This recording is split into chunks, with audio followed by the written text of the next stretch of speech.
இறையேசுவிலே பிரியமான சகோதர சகோதரிகளே, உங்கள் எல்லோருக்கும் ஆண்டவராகிய இயேசு கிறிஸ்துவின் பெயரால் காலை வணக்கங்கள் மற்றும் வாழ்த்துக்கள்.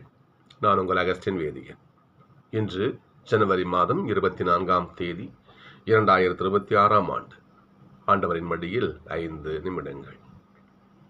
சகோதர சகோதரிகளே, இன்றைய காலகட்டத்தில் மனிதருக்கு நமக்கெல்லாம் ஒரு எண்ணம் உண்டு.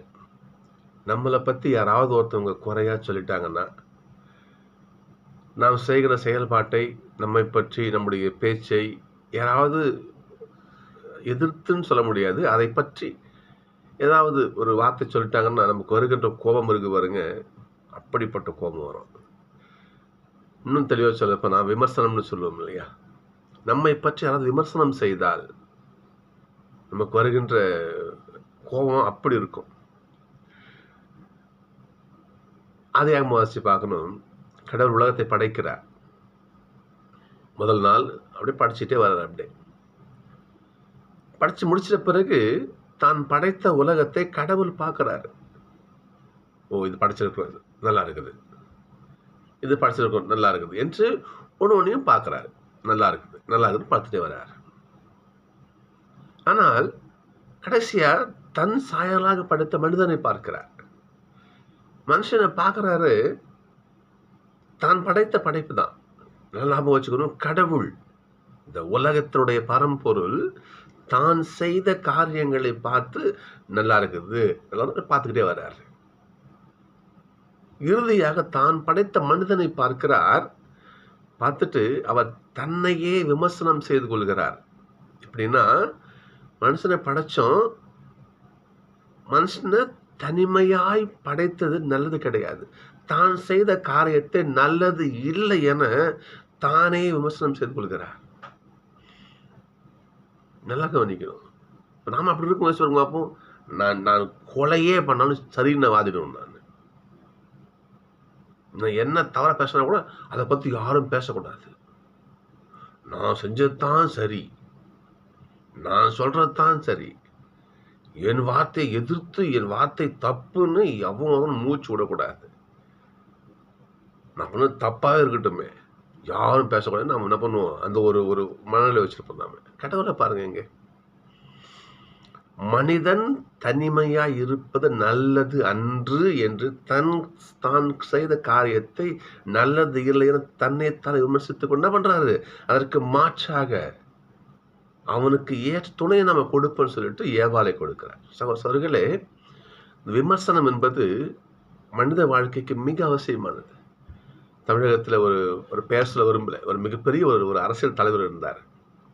அவர்கிட்ட நிருபர்லாம் பேட்டிக்கு யாருமே சொல்றாங்க, உங்களை பற்றி இவ்வளோ விமர்சனங்கள் வருது, இவ்வளோ குறை சொல்றாங்களே, இவ்வளோ காழ்ப்புணர்ச்சி வார்த்தைகள்லாம் வருது, அதெல்லாம் எப்படி எடுத்துக்கிறீங்க அப்படின்னு கேட்டார். அவர் சொன்ன வார்த்தை, அவங்க சொல்ற எல்லா விமர்சனங்களையும், எல்லா காழ்ப்புணர்ச்சி வார்த்தைகளையும், எல்லா எனக்கு ஏதாவது செயல்களை என்ன பண்றேன், நான் அப்படியே மூட்டை கட்டி என்ன பண்ணுவேன், அப்படியே அடுக்கி வச்சு அதன் மேலதான் நான் ஏறி நான் மேலே போறேன் அப்படின்னு அவர் சொன்னார். தன்னை பற்றின செய்தியை படிக்கட்டுகளாக மாற்றி மேலே நம்ம வாழ்க்கை முன்னேறி போகணும். ஒரு முறை தமிழகத்தினுடைய முதல்வராக ஒருத்தர் இருந்தார். அவர் என்ன பண்ணாரா, பேர் சொல்ல விரும்பல, அவர் என்ன பண்ணாரா, மதுரைக்கு காரில் போயிட்டு இருக்காரு. ஒரு சின்ன அந்த புத்தகத்தை படித்த ஒரு செய்தி போயிட்டு இருக்காரு. போயிட்டு இருக்கும் பொழுது கார் வந்து மதுரையிலேருந்து வேற பக்கமாக போகுது, வேற பக்கமாக ஊருக்குள்ளே போகுது. முதலமைச்சர் தான் தன்னுடைய உதவியாளர்கிட்ட கேட்குறாரு, ஏன்ப்பா கார் நம்ம ரெகுலராக போகிற வழி இல்லையே மதுரைக்கு, ஏன் வேற வழியாக போகிறீங்க அப்படின்னு கேட்கும்பொழுது அந்த உதவியாளர் சொல்கிறாரு, செக்ரட்டரி சொல்கிறாரு, இல்லைங்க சிஎம், நம்ம போகிற வழியில் உங்களுக்கு எதாவது நிறைய பேர் கருப்பு கொடி காட்டுற நின்றுட்டு இருக்காங்க, அந்த வழியாக போனால் நல்லா இருக்காது, அதனால தான் மாற்று வழியாக நாங்கள் போயிட்டு மதுரைக்குள்ளே போகிறோம்னு சொன்னாங்க. இருங்க, அதே பாதையிலே போங்க. எனக்கு எதிர்ப்பு தெரிவிக்க, எனக்கு விமர்சனம் செய்ய, எனக்கு எதிர்த்து ஒருத்தவன் பேசுறத செயல்பட காத்துட்டு இருக்கிறான். அவனை ஏமாற்றக்கூடாது. நீங்கள் அதே வழியை போங்க, அவங்க எனக்கு கருப்பு கொடி காட்டட்டும், என்னை பற்றி பேசட்டும் சொல்லிட்டு அதே வழியில் பயணித்தான் அந்த முதலமைச்சர். சர்களே, தன்னை பற்றின செயல்களுக்கு கோவப்படக்கூடாது. சொல்லு. இருந்தாலும் நான் செய்கிற செயல் நேரியவை. அந்த எண்ணம் இருக்கணும். இன்னைக்கு ஏசப்பா பாருங்க பார்ப்போம். ஏசப்பா மதிமயங்கி விட்டார். அவர் பைத்தியம் முடிச்சு போயிடுச்சு அவருக்கு.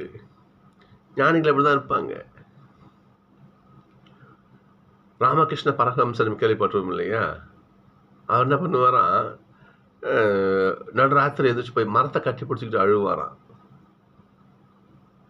அந்த மாதிரி நீ வாடி போயிட்டு இப்போ வல்லாறு பாருங்க பார்ப்போம். பயிர்களை பார்ப்பாராம்.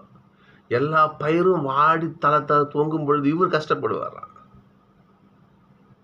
பாரதியாரை பாருங்க, காக்கை எங்கள் இன்னும் குருவிகள் இன்னும் அதை பத்தி பெருமையா பாடுவாரா, பேசுவாராம்.